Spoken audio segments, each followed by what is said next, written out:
नमस्कार दोस्तों, stock market studies में फिर से एक बार आपको स्वागत है। तो आज मैं बात करने वाला हूँ दिग्गज एक पीएसयू बैंक के बारे में, मतलब एक प्राइवेट गवर्नमेंट बैंक के बारे में, प्राइवेट नहीं गवर्नमेंट बैंक के बारे में। तो बैंक का नाम आप पहले देख चुके हैं, बैंक ऑफ बड़ौदा। तो बैंक ऑफ बड़ौदा के बारे में आज बात करूँगा क्योंकि बैंक से जो परफॉर्मेंस हुआ है, आज के दिन का जो तेज़ी है, इसके पीछे एक बहुत बड़ा कारण है। उस कारण के बारे में बात करूँगा और यहाँ पे मैं पूरा डिटेल्स में पूरा डिस्कस करूँगा, तो वीडियो को पूरा देखते जाइए।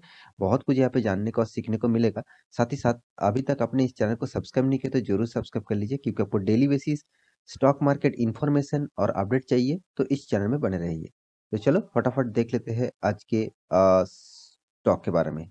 तो सबसे पहले कंपनी के चार्ट पैटर्न के ऊपर चला जाता हूँ। यहाँ पे मैं चार्ट पैटर्न के ऊपर आ चुका हूँ। यहाँ पे आप देख सकते हैं आज के दिन का जो तेजी है, करीबन 7.5% तक तेजी। बहुत दिनों के बाद इस बैंक में अच्छा खासा एक तेजी देखने को मिला। देखिए पहले बता दूं, कंपनी जो बैंक ऑफ बड़ौदा है, देखा जाए एक पीएसयू बैंक है, एक पीएसयू बैंक आप बोल सकते हैं। तो पीएसयू बैंक में ज्यादातर आपको परफॉर्मेंस कुछ अच्छा खासा देखने को नहीं मिलेगा, सिवाय के स्टेट बैंक ऑफ इंडिया। तो कंपनी किस तरीके से परफॉर्म कर रहा है उसके बारे में बात करूंगा। तो फिलहाल के लिए कंपनी का जो प्राइस रेंज है 114.70 आज के दिन में, और इसका हाई हुआ था 117.20। तो इसके ऊपर आपको ध्यान रखना होगा, इसके ऊपर आपको नज़र रखना होगा। क्योंकि देखिए कंपनी किस तरीके से बिज़नेस कर रहा है, किस तरीके से परफ़ॉर्मेंस कर रहा है, आपको अंदाज़ा उसके बिज़नेस के मॉड्यूल से ही आपको पता चल जाता है। साथ ही साथ कंपनी का जो क्वार्टर बेसिस जो रिज़ल्ट आते हैं, हर क्वार्टर का रिज़ल्ट, उसके ऊपर आपको ज़रूर ध्यान रखना होगा। रिज़ल्ट के माध्यम से ही आपको बहुत सारे चीज़ पता चल जाता है। और एक चीज़ यहाँ पे बताने वाला हूँ, कंपनी ने आज के दिन का जो तेज़ी 7.5% तक, देखिए आज मार्केट में नेगेटिविटी है, मतलब सेंसेक्स और निफ्टी नेगेटिव में चल रहा है, और करीबन 1% तक मतलब गिरा हुआ था। तो फिर भी बैंक सेक्टर में इस तरीके से तेजी होने का पीछे कारण जो है वो मैं अभी आपको डिस्कस करूंगा। तो सबसे पहले मैं चार्ट पैटर्न एक एक करके आपको दिखा देता हूँ। 5 दिन का चार्ट पैटर्न बंद कर दूं, तो ये 5 दिन में सिर्फ आज के दिन का तेजी लेकर ही करीबन 5.5% तेजी देखने को मिला। तो यहाँ पे जो परफॉर्मेंस आपको देखने को मिला, यहाँ पे एक मंथ की चार्ट पैटर्न ओपन कर दूं, तो एक मंथ में भी देखिए आपको पॉजिटिविटी करीबन 30% तक रिटर्न दिया। इतना शानदार रिटर्न मुझे इस तरीके से पीएसयू बैंक में बहुत दिनों के बाद देखने को मिला, वो भी बैंक ऑफ बड़ौदा, जिस कंपनी के बारे में बात कर रहा हूँ। तो यहाँ पे कंपनी का जो 6 मंथ की चार्ट पैटर्न ओपन कर दूं, तो 6 मंथ में देखिए करीबन 41% तक रिटर्न आपको दे चुके हैं। और इस कंपनी के में 1 साल की चार्ट पैटर्न ओपन कर दूँ, तो 1 साल में करीबन-करीबन 41% तक ही रिटर्न यहाँ पे मिला है। तो 5 साल की चार्ट पैटर्न ओपन कर दूँ, तो 5 साल में देखिए कुछ नज़रिया चेंज हो जाएगा। इतना टाइम तक अच्छा खासा था, 39% नेगेटिविटी, मतलब 39% का आपका लॉस चल रहा है। और यहाँ पे मैक्सिमम चार्ट पैटर्न ओपन कर दूँ, तो मैक्सिमम का जो परफॉर्मेंस यहाँ पे देखने को मिला, वो मुझे बहुत वोलेटिलिटी देखने को मिला। आप देख सकते हैं कि ऑब्वियसली प्रॉफिट हुआ, 1000% का रिटर्न दिया, मगर कंपनी देखिए किस तरीके से वोलेटिलिटी लेके काम कर रहा है। कंपनी डाउनफॉल में है, पहली बात। दूसरी बात, इतना ज़्यादा वोलेटिलिटी, देखिए आपको ये छोटा-मोटा वोलेटिलिटी, कोई छोटा प्रॉफिट बुकिंग नहीं है। आपको मैं यहाँ से यहाँ का परफॉर्मेंस दिखा दूँ करीबन 20-25% तक। तो और यहाँ से यहाँ का लेवल दिखा दूँ, तो करीबन-करीबन 80% तक यहाँ पे शेयर गिर चुके थे। तो मुझे लगता है, तो यहाँ पे बाकी जो सारे परफॉर्मेंस है, तो यहाँ पे मैं आपके सामने पूरा चार्ट पैटर्न रख चुका हूँ। अभी आज के दिन का जो तेजी है, इसके पीछे कारण क्या है उसके ऊपर बात कर लेता हूँ। तो इसके पीछे सिर्फ एक ही कारण है, वो है क्वार्टर थ्री का रिजल्ट। देखिए पिछले दिनों में स्टेट बैंक ऑफ इंडिया, मतलब एसबीआई, और साथ ही साथ bank of Baroda, bank of India, सारे के सारे पीएसयू बैंकिंग का एक एक करके रिजल्ट यहाँ पे पब्लिश किया जा रहा है। तो यहाँ पे जो रिजल्ट आया, वो शानदार रिजल्ट देखने को मिला। क्योंकि मैं रिजल्ट के ऊपर चले जाता हूँ, तो एक एक करके आपको सारे डिटेल्स यहाँ पे आपको मिल जाएगा। तो यहाँ पे देख सकते हैं कंपनी का जो रिजल्ट है, वो मुझे शानदार देखने को मिला। क्योंकि यहाँ पे जो रिजल्ट कंपनी ने पब्लिश किया, वो, तो कंपनी ने यहाँ पे जो रिजल्ट पब्लिश किया वो आप देख सकते हैं। कंपनी का जो रिजल्ट है, टोटल इनकम के बारे में बात करूँ, तो करीबन-करीबन आप देख सकते हैं टोटल इनकम जो यहाँ पे हुआ है, करीबन 2 माफ़ी चाहता हूँ। यहाँ पे टोटल इनकम के बारे में बात करूँ, तो करीबन-करीबन 20,48,226। तो पिछले टोटल क्वार्टर में क्या था? पिछले क्वार्टर में था 20,27,000 और पिछले सालों में था 20,40,000। तो यहाँ से यहाँ का जो परफॉर्मेंस है और यहाँ से यहाँ का जो परफॉर्मेंस है वो थोड़ा सा चेंजिंग देखने को मिला, थोड़ा सा पॉजिटिविटी देखने को मिला। और मार्केट देखिए इस तरीके से पॉजिटिविटी को और नेगेटिविटी को अलग से फाइंडिंग करता है। अगर उसको पॉजिटिविटी लगा तभी वो मार्केट को तेजी से भागाता है। तो यहाँ पे पहले से ही इनकम में एक पॉजिटिविटी आया। उसके बाद कंपनी का एक्सपेंस, टोटल एक्सपेंस के बारे में बात करूं तो टोटल एक्सपेंस आप देखेंगे तो टोटल एक्सपेंडिचर जो है वो करीबन करीबन 14,99,800 जो पिछले क्वार्टर में था, 14,60,000 पिछले सालों में था, 15,32,000। तो ओवरऑल बात करूं यहाँ का जो परफॉर्मेंस है मुझे थोड़ा सा अप्स एंड डाउन लग रहा है। फिर भी देखिए प्रॉफिट क्या होता है वो देख लेते हैं। सबसे पहले और एक चीज बैंकिंग सेक्टर में देखना होता है वो है प्रोविजन। तो प्रोविजन क्या हुआ वो एक बार देख लीजिए। 2,50,000 और पिछले क्वार्टर में था 2,75,000, पिछले साल में था 3,44,000। ये चीज सबसे ज्यादा पॉजिटिव हुआ, इसीलिए मार्केट को पॉजिटिविटी आया। क्योंकि देखिए प्रोविजन जितना कम होगा उसी का फायदा यहाँ पे बैंकिंग सेक्टर को मिलेगा। क्योंकि प्रोविजन मतलब जो मार्केट में लोन दिया गया है वो लोन कितना मार्केट से अभी तक उठाए नहीं गया और वो लोन फिर से लूटा ना भी जा सकते हैं। इसका मतलब है जो लोन बैंक ने प्रोवाइड किया वो लोन शायद वो नहीं चुका पाएंगे, तो इसीलिए बैंक का वो एक्चुअली देखा जाए एक लॉसेस है। और जो ये जो प्राइस है करीबन करीबन इसका लॉसेस को बैंकों को लेना पड़ेगा। तो ये लॉस जितना कम होगा उसी उसी का फायदा बैंक को मिलेगा। तो यहाँ पे टोटल टैक्सेस भी कंपनी को पे करना पड़ा, मतलब बैंकिंग को पे करना पड़ा।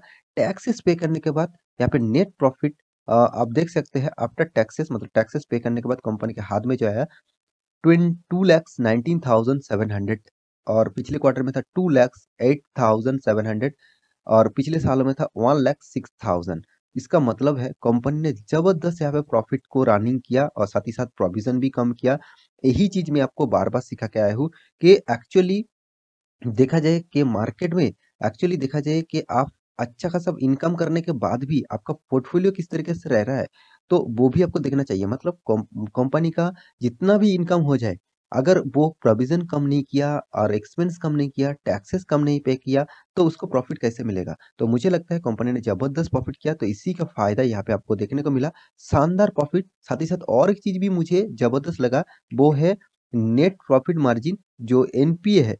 मतलब यहाँ पे देखिए नेट एनपीए, आप नेट एनपीए के परसेंटेज भी देख सकते हैं। परसेंटेज के हिसाब से आप नेट एनपीए देखेंगे तो मुझे तो एनपीए बहुत शानदार लगा। पिछले क्वार्टर में कितना था 2.83, पिछले सालों में था 2.39 और पिछले क्वार्टर में सॉरी इस क्वार्टर में कितना बना 2.25। इसका मतलब क्या है, यहाँ से यहाँ का अच्छा खासा जाम हुआ और यहाँ से यहाँ का ऑब्वियसली नेगेटिविटी देखने को मिला।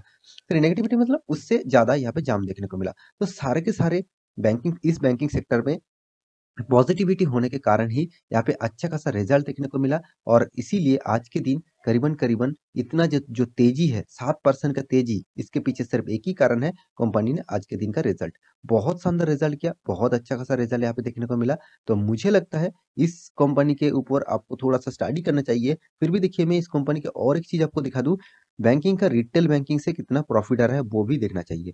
देखिए रिटेल बैंकिंग मतलब जितने सारे रिटेल निवेशक जो बैंक है, मतलब आम आदमी जो बैंकिंग में पैसा रखते हैं और जो इन्वेस्ट करते हैं, तो उनमें से बैंकिंग को कितना इस क्वार्टर में फायदा हुआ वो देखना चाहिए। देखिए वो है 7,52,000, पिछले क्वार्टर में था 6,88,000, पिछले साल में था 7,72,000। इसका मतलब यहाँ से यहाँ का परफॉर्मेंस थोड़ा सा कम है, मतलब पिछले क्वार्टर की तुलना से अच्छा खासा परफॉर्मेंस देखने को मिला।